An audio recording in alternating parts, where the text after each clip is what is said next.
There was once a guy living in our neighbourhood named Jimmy. He got picked on a lot for being a confident and funny guy.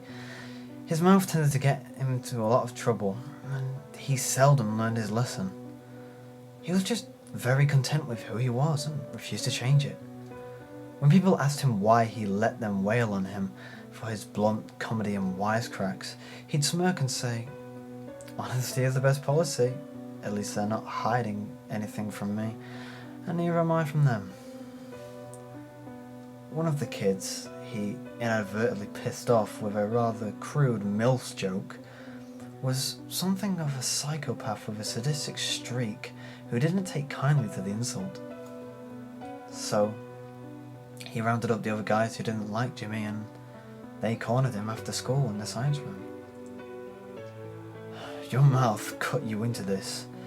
I want you to remember that," Brett, the ringleader, told him as he looked into Jimmy's terrified eyes.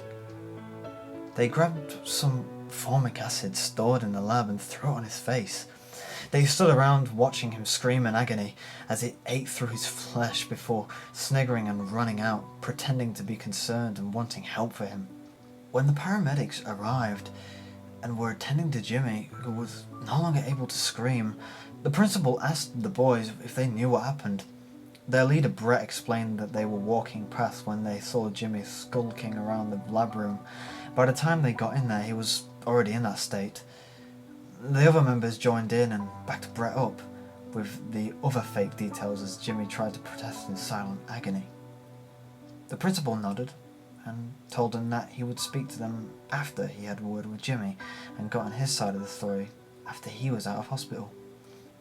A few days passed, and Jimmy was kept in the ICU with bandages on his face, the doctors salvaging what little they could of his face, his vision still intact in one eye and his jaw withstanding despite the loss of flesh. He was still unable to speak and refused to respond to anyone. He just sat there, eyes unblinking and staring at the ceiling, bloodshot and filled with animosity. When he was discharged sometime later, he would not respond to anyone with anything other than the word "liars." His social life gone, unable to smile or even crack a joke anymore. He secluded himself in his room and began planning. Sick, vindictive thoughts started appearing in his mind. He would get them all, one by one, decimate them, slice them, burn them. He waited patiently until the group would be vulnerable.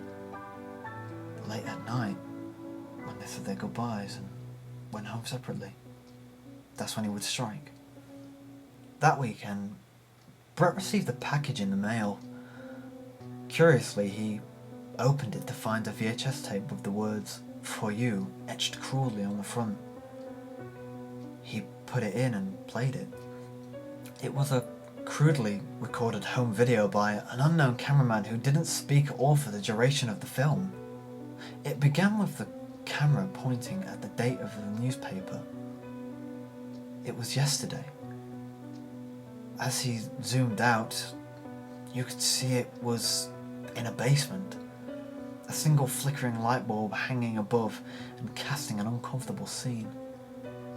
By the time he'd completely zoomed out, it was apparent this was no normal video. In front of the cameraman and on his hands and knees was one of Brett's friends. He was naked, a dirty blindfold around his face and a crude gag in his mouth.